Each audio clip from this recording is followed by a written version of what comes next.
There are countless houses in Westeros. However, the most powerful and influential among them are called great houses. Despite their vast influence and power over the centuries, like the smaller houses, they have often perished in history and are no longer active.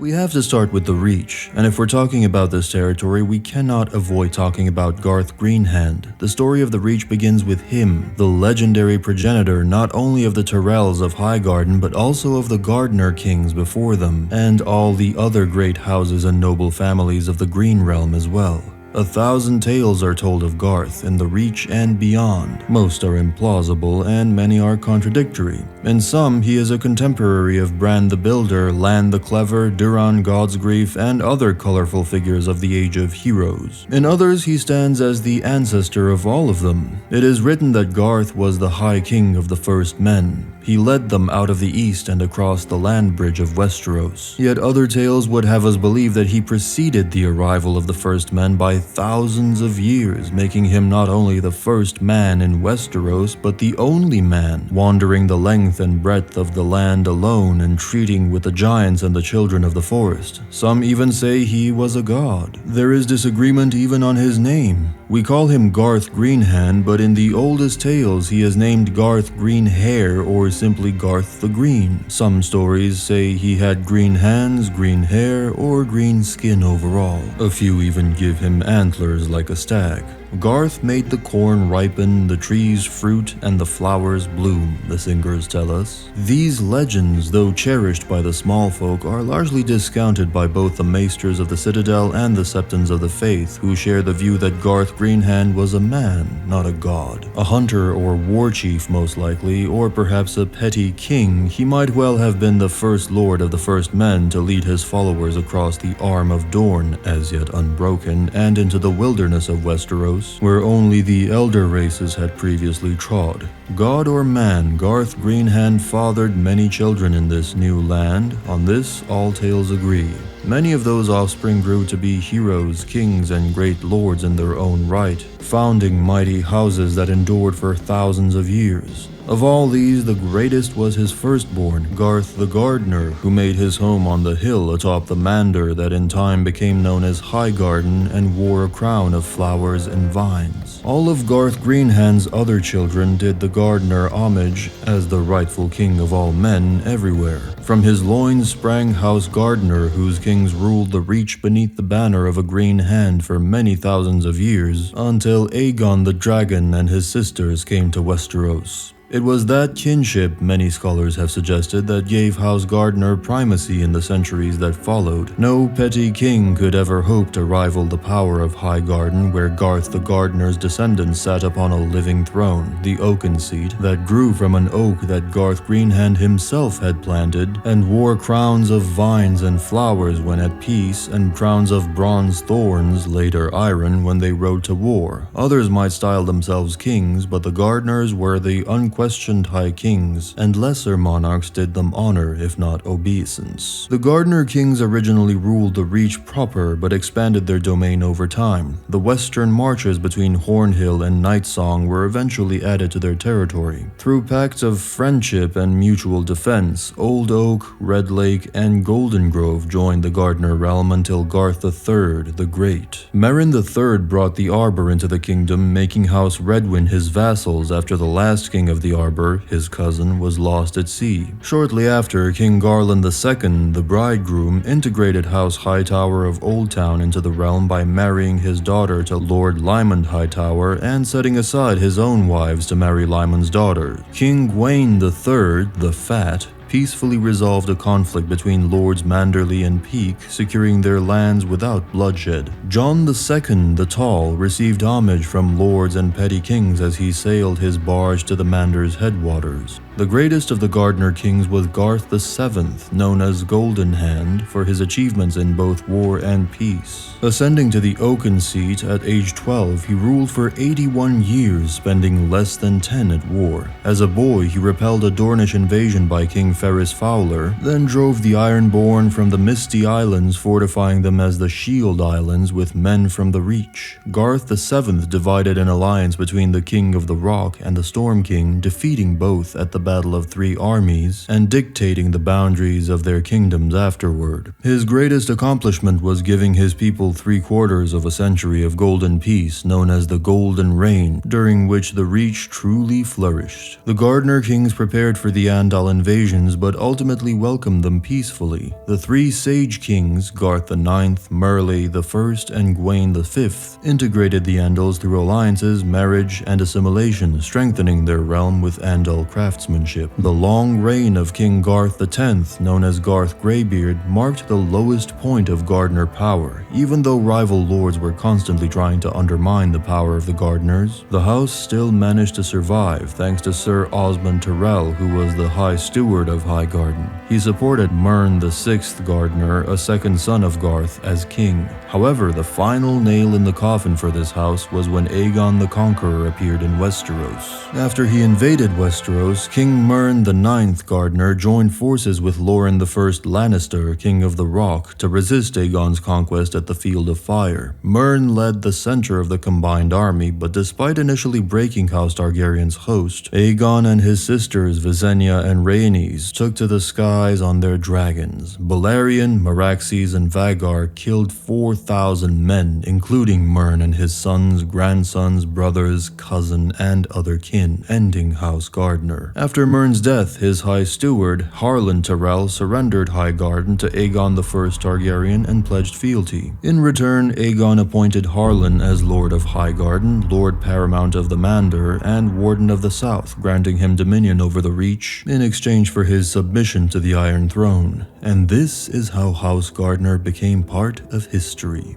House Hightower's origins are shrouded in mystery, with roots stretching back to the Dawn Age, long before the arrival of the Andals. According to legend, the Hightowers are descended from the First Men and trace their lineage to the mythical seafarers who founded Old Town. Some stories suggest that the first Hightowers were kin to the ancient king of the First Men, who ruled over the land surrounding the Honeywine River. The Hightower itself, a massive lighthouse and fortress, is believed to have been built by the Hightower's ancestors atop the foundations of older structures. These foundations may date back to the enigmatic and long-extinct race known as the Deep Ones, linking the Hightowers to the ancient pre-human history of Westeros. During the Age of Heroes, the Hightowers rose to prominence, ruling over Old Town and the surrounding lands. Old Town became a center of trade, culture, and learning, rivaled only by cities like Lannisport and King's Landing in wealth and importance. The Hightowers allied themselves with the Faith of the Seven when the Andals invaded Westeros, converting to the new religion and establishing Old Town as the spiritual heart of the faith. It was the Hightowers who welcomed the Faith of the Seven to Westeros, allowing the construction of the Starry Sept in Old Town, the seat of the High Septon. This act cemented the city's religious significance and brought immense influence to House Hightower. The family's power grew alongside the faith, as Old Town became a place of pilgrimage, learning, and commerce. House Hightower initially resisted Aegon's conquest, remaining neutral while the rest of the realm was conquered by the Targaryens. Old Town was spared the destruction that befell many other cities due to the wise decision of Lord Manfred Hightower, who chose to submit to Aegon the Conqueror rather than oppose him. This submission preserved the wealth and power of House Hightower and allowed them to continue ruling Old Town. Throughout the Targaryen dynasty, the Hightowers remained influential, although they were often wary of their Valyrian overlords. The Hightowers married into the Targaryen family several times, further strengthening their bond with the Iron Throne. One of the most famous members of the house, Queen Alicent Hightower, became the wife of King Viserys I Targaryen and played a central role in the Targaryen civil war known as the Dance of the Dragons. Alicent and her faction, the Greens, supported the claim of her son, Aegon II, against Rhaenyra Targaryen, leading to a bitter conflict that tore the realm apart. The Dance of the Dragons was a pivotal moment for House Hightower. Alicent Hightower, as the Dowager Queen, was a key figure in the war, and Old Town became a stronghold for the Greens. Her son, King Aegon II, eventually won the war, but at great cost to both the Targaryen dynasty and House Hightower. The aftermath of the dance weakened the Hightowers politically, but they retained their wealth and influence in the Reach. Following the Dance of the Dragons, House Hightower largely withdrew from direct involvement in royal politics, focusing instead on their rule of Old Town and the management of their extensive lands. They remained one of the wealthiest houses in Westeros, deriving their riches from trade, taxes, and their close association with the faith of the Seven. The Hightowers were crucial in maintaining Old Town as a center of learning and culture. The Citadel, the headquarters of the Maesters, continued to attract scholars from across Westeros, and the Starry Sept remained the seat of the High Septon until the construction of the Great Sept of Baelor in King's Landing. During Robert's Rebellion,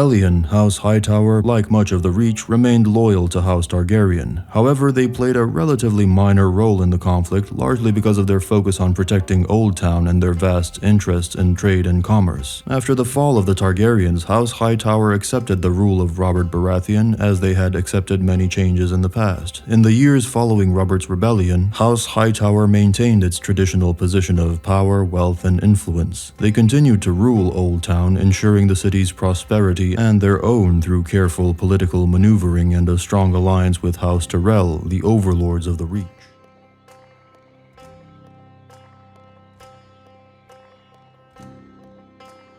The Riverlands are also home to many extinct families. There was House Mud, who once ruled as kings of the rivers and the hills from a castle along the Blue Fork, the ruins of which are now called Old Stones. They were the last of the first men to rule the Trident, reigning for 1,000 years. The Mudds, the most powerful and expansive of the first men River King dynasties, claimed land as far south as the mouth of the Blackwater Rush during the days of the 100 Kingdoms. The greatest king of House Mud is considered to be King Christopher IV Mud, who was victorious in 99 of his 100 battles. His allies included Edmure Tully and his sons. When 7 Andal kings, including Armistead Vance, banded together against Christopher, he lost his final battle and died in the fighting. Christopher V was not the equal of his father, and the kingdom was destroyed during the coming of the Andals to the Riverlands. This is how the last of the first men in the Riverlands perished in history. However, in the Riverlands there was also House Fisher. Some chronicles state the Fishers were the oldest dynasty of the first men River Kings, or the Second Dynasty. Petty kings from House Fisher claimed dominion over the mouth of the Blackwater Rush during the days of the 100 Kingdoms. The Fishers were possibly destroyed in wars with the Storm Kings or the Iron Men. Beside them, in the Riverlands, there was also House Justman, which was founded after the Andal invasion by Benedict Rivers, a bastard from Houses Blackwood and Bracken. Over a period of 30 years, Benedict managed to defeat the petty kings of the Trident, after which he crowned himself. As he was a wise king who came to be known as Benedict the Just, his house became known as House Justman. King Benedict I Justman extended his domains to Maidenpool and the Neck, while his son, Benedict II, acquired Duskendale, Rosby, and the mouth of the Blackwater Rush. The Justmans ruled for almost 300 years, but King Bernard II was the last of the line. Corrid Hoare, the king of the Iron Islands, murdered Bernard's sons in the guest keep of Pike, known afterward as the Bloody Keep. Bernard's campaign against the Ironborn was hopeless, and the Riverlands fell into anarchy for a century after the fall of the Justmans. About a century after the fall of House Justman, the adventurer Torrance Teague, a man of uncertain birth, raided the Westerlands and used the gold to hire sellswords from Essos. After 6 years of fighting, Lord Torrance was crowned king of the rivers and the hills at Maidenpool. The river lords did not care for the Teagues, however, and the kings were forced to keep hostages from the great families at their court. Theo Teague, the 4th king from the dynasty, was known as Theo Saddlesore because of his time on campaign against rebels. According to a semi-canon source, the Teagues may not have had uninterrupted rule, instead being contested by other river dynasties for generations. When King Humphrey I Teague began to repress the worship of the old gods with the support of the faith militant, houses Blackwood, Vance, and Tully rose in rebellion. Although the Teagues and their loyalist supporters came close to defending the rebels, Lord Roderick Blackwood sought aid from the Storm King Arlen III Duranton, with whom he was related by marriage. Humphrey, his 3 sons, and his brother were all slain in what became known as the Battle of 6 Kings. Since Roderick was also killed in combat, Arlen decided to add the Riverlands to the realm of the Storm Kings.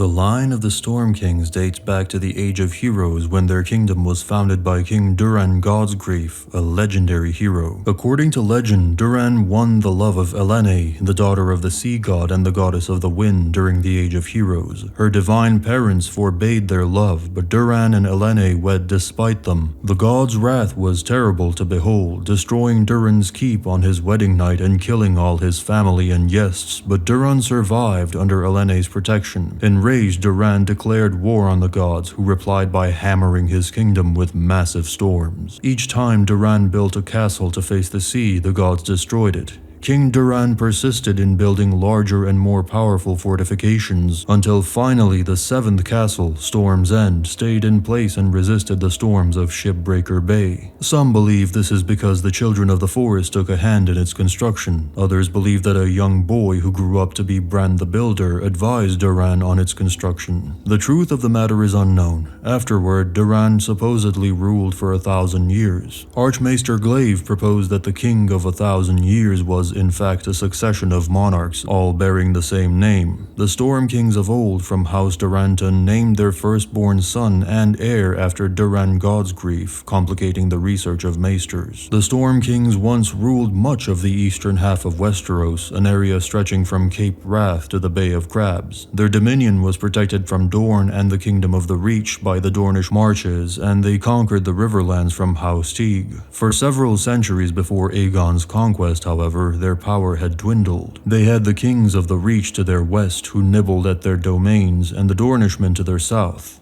Harren the Black had taken over the Trident and lands above the Blackwater Rush. King Argilac Duranton managed to halt this decline for a while. By the time of the conquest, however, Argilac had grown old and his prowess in arms had faded. During the conquest, Orys Baratheon, one of Aegon Targaryen's fiercest generals, and rumored to be his bastard brother, slew Argilac the Arrogant, the last of the Storm Kings, and married his daughter, Argilla. Orys adopted the sigil and words of his wife's ancestral line, creating House Baratheon of Storm's End, with his descendants having the blood of the Durantons flowing in their veins.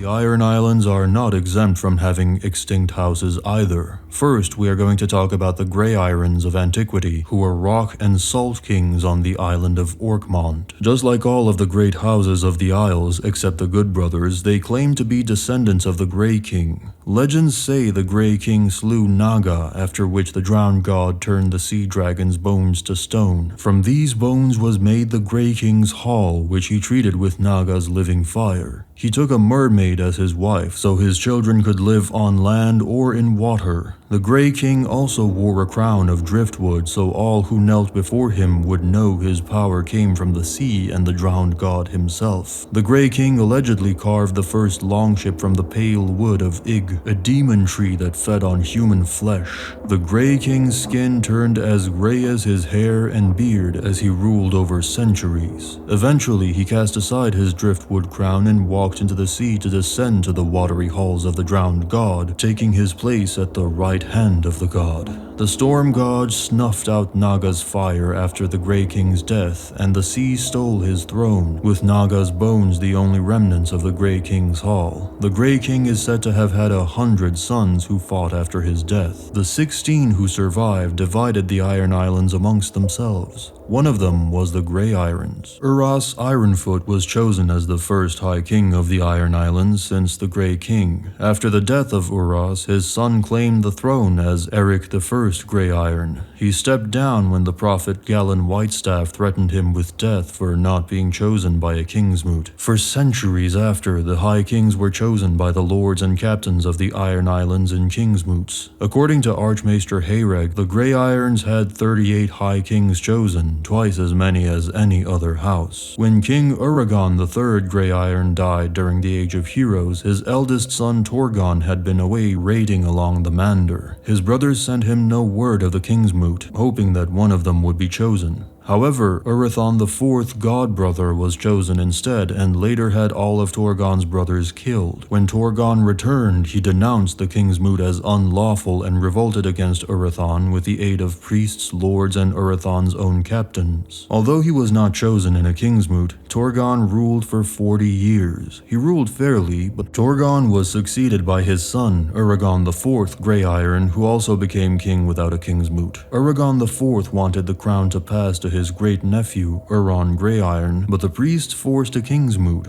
Euron descended with his axemen among the Ironborn assembled on Naga's bones, murdering all their opponents and proclaiming himself king 5,000 years before the War of the Five Kings. Euron made the shorter title of King of the Iron Islands hereditary, so at his death the kingship passed to his heir instead of being chosen in a king's moot. They also wore a black iron crown instead of the individualized driftwood crowns of the High Kings. The rulers of each Iron Islands were reduced to lords, while lines that refused to bend the knee were extinguished. Euron Redhand and his descendants dealt with half a dozen major rebellions and at least 2 major thrall uprisings. Meanwhile, the lords of the mainland took advantage of the disunity among the Ironborn, and one by one the remaining footholds in the Greenlands were lost. Nevertheless, the Grey Iron dynasty endured for 1,000 years. King Ragnar II Grey Iron was brought down, however, by an alliance of Andal pirates, sellswords, and warlords who came to the Iron Islands with the support of the Oakwoods, Drums, Hoars, and Greyjoys. The Grey Irons were succeeded by the Hoars after. According to the tale, Harris Hoar won a contest of the Finger Dance, resulting in Harris Hoar ruling as King Harris Stumphand. Archmaester Haereg instead attributes Harras becoming king to his marrying into the Andals and thereby gaining their support. Priests of the drowned god and rival lords denigrated Harris's line as having an Andal taint due to having Andal queens, and they accused the Hoars of being false kings. Archmaester Haereg praised the Hoar kings, however, for bringing the faith of the Seven to the Iron Islands, discouraging reaving and promoting trade. Nevertheless, the Ironborn reached a new nadir during the rule of the 3 Harmons: Harmon the Host,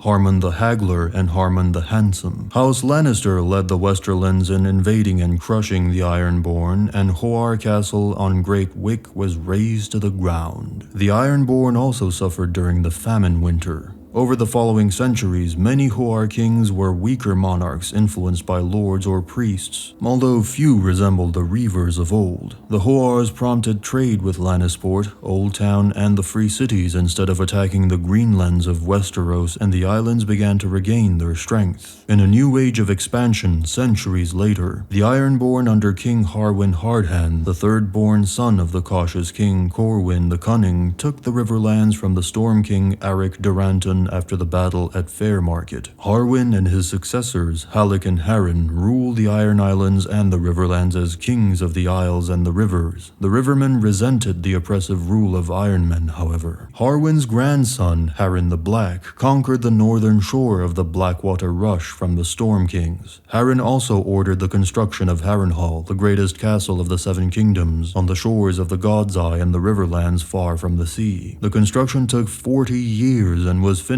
the day Aegon I Targaryen and his sisters landed in Westeros. When the Rivermen rebelled and joined the cause of House Targaryen during Aegon's conquest, Harren decided to remain within his castle. Aegon burned it with the dragon flame of Balerion, however, incinerating Harren and his sons alive. The Hoar line thus ended in the burning of Harrenhal. King Aegon I Targaryen chose Edmund Tully of Riverrun, the first of the Riverlords to rebel against Harren, to replace the Hoars in the Riverlands as Lord Paramount of the Trident. The Iron Islands fell into chaos after Harren's death. After his invasion of the Iron Islands, Aegon allowed the Ironborn to select Vicon Greyjoy of Pike as the new Lord of the Iron Islands, and the ruined towers of Harrenhal were given to Sir Quentin Coharis.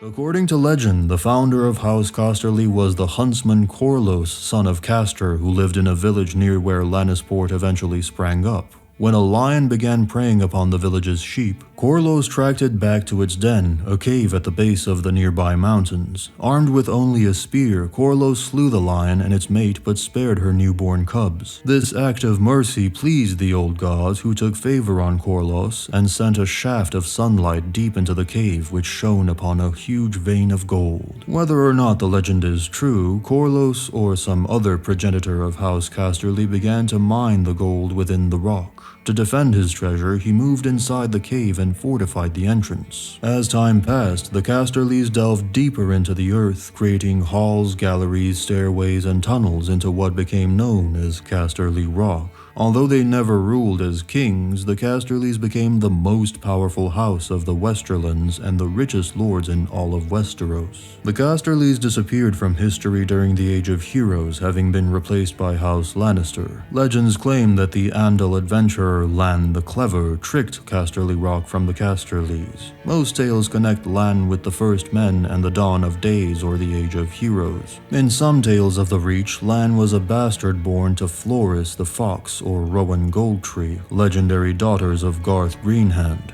In the Westerlands, however, it is more commonly claimed that Lan deceived Garth by posing as one of his plentiful sons and making off with part of the inheritance that belonged to Garth's children. Stories differ in the method by which Lan took Casterly Rock from House Casterly. In the most common version, Lan, having stripped naked and coated himself in butter, squeezed through a secret cleft in the stone. Once inside, he confused the sleeping Casterlys by whispering threats, howling like a demon, stealing treasures from one brother and placing them in the bedchamber of another and rigging traps. Thus, he set the Casterlys at odds with one another and convinced them their seat was haunted. In the most notorious tale, Lan had his way with Casterly maidens while they slept, and 9 months later the women gave birth to golden-haired children while insisting they had never slept with a man. Lan is said to have stolen gold from the sun to brighten his hair. He supposedly lived to the age of 312, siring 100 bold sons and 100 lissom daughters, all fair of face, clean of limb, and with hair as golden as the sun. In a few generations, Lan's descendants were so numerous that Casterly Rock could not contain them all. The members of the lesser branches made their home in a nearby village that grew into the city of Lannisport. House Velaryon is an ancient and proud family with the blood of old Valyria in their veins. According to their family histories, the Velaryons have a storied Valyrian lineage and came to Westeros before House Targaryen, settling on the island of Driftmark in the Gullet. The castle of Driftmark housed their ancient high seat, the Driftwood Throne, which, according to legend, was given to them by the Merlin King to conclude a pact. Their close proximity to the Gullet enabled the Velaryons to fill their coffers from trade in the Narrow Sea and Blackwater Bay. They allied with House Targaryen of Dragonstone and House Celtigar of Claw Isle, both houses of Valyrian descent. While the Velaryons and Celtigars dominated the middle reaches of the Narrow Sea with their ships, the Targaryens were dragon riders who ruled the skies with their dragons. The Velaryons were the oldest and closest allies of the Targaryens for centuries. For the first century after the conquest, the position of Master of Ships was seen as almost hereditary with House Velaryon, since so many from the family were named to the office. The Velaryon fleet also came to make up the bulk of the royal fleet.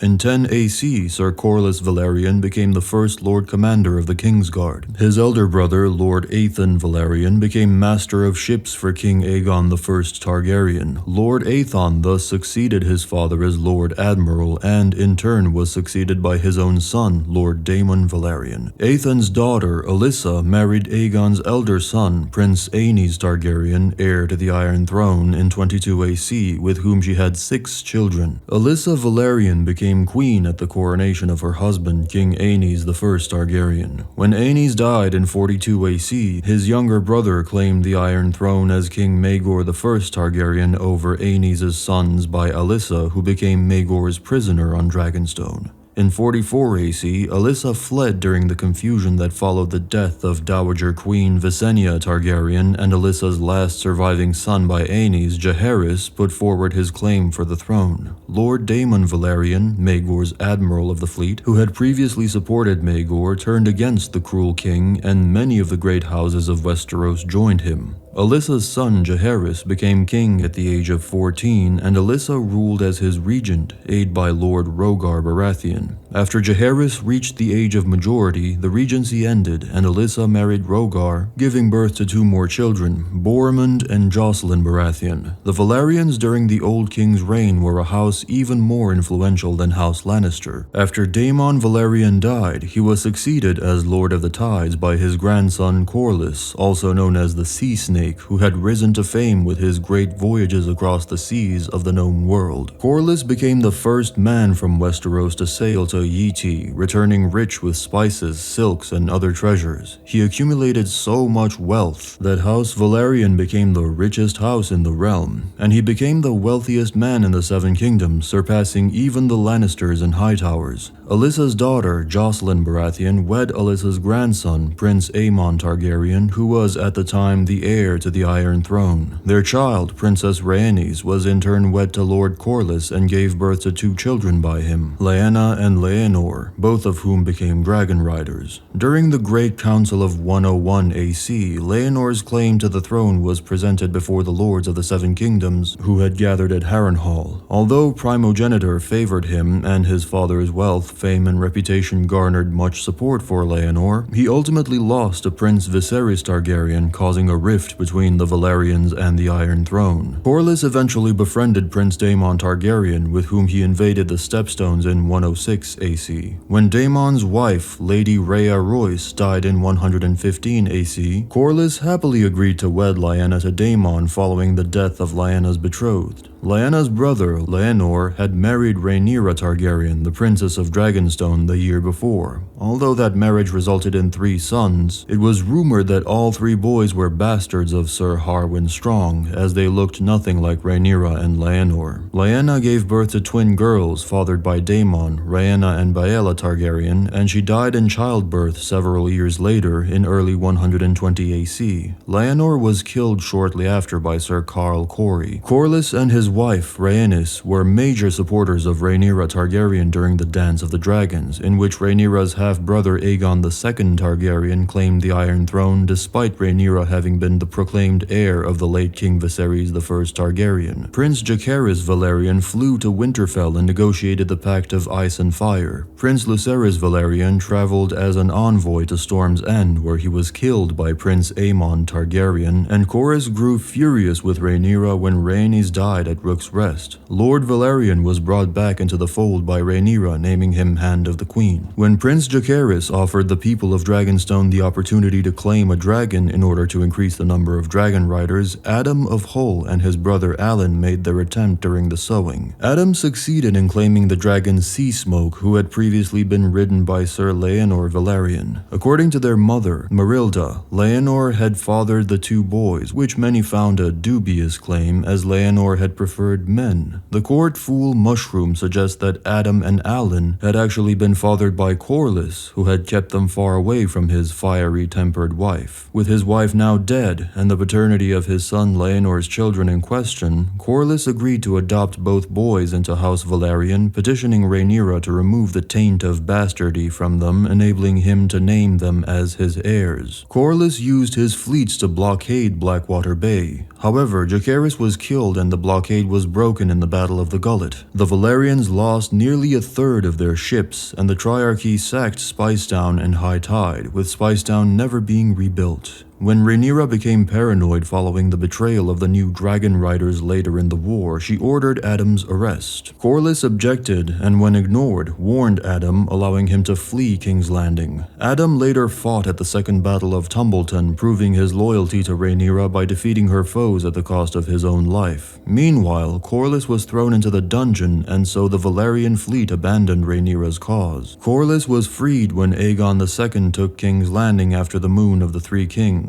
In exchange for a pardon, Corlys used his wealth and power to support Aegon II. However, he refused to accept the execution of Rhaenyra's surviving son, Prince Aegon the Younger, and insisted the boy should be betrothed to Aegon II's only remaining child, Princess Jaehaera, as a condition for his support. Corlys served on Aegon II's small council until the king's death. With Aegon the Younger by his side, Lord Valerian surrendered King's Landing to the lads when they arrived at the capital, and peace offers daughters were sent throughout the realm. During the Hour of the Wolf, however, Corlys was arrested on the charge of poisoning Aegon II by Lord Cregan Stark. The Sea Snakes' granddaughters and Lady Alicent Blackwood convinced Cregan to free Corlys, who then served the new king Aegon III Targaryen as a regent until his death in 132 AC. Following the death of his first wife, Jaehaera Targaryen, King Aegon III Targaryen married Lady Daenerys Velaryon, the daughter of Daeron Velaryon, a cousin of Lord Alan Velaryon. Daenerys gave birth to 5 children: Daeron, Baelor, Diana, Rhaena, and Elaena. Although both of her sons would rule as kings, both died childless. Through her daughter Diana, however, Daenerys is an ancestor of House Blackfyre. Alan Velaryon, formerly Alan of Hull, became Lord of Driftmark upon the death of Corlys the Sea Snake. During the regency of Aegon III, Alan was the greatest rival to Lord Unwin Peake, then Hand of the King. Alan was refused his grandfather's place as regent for the young king and was then sent to sail against the Stepstones. Lord Alan's attack during the Daughters' War earned him the name Oakenfist.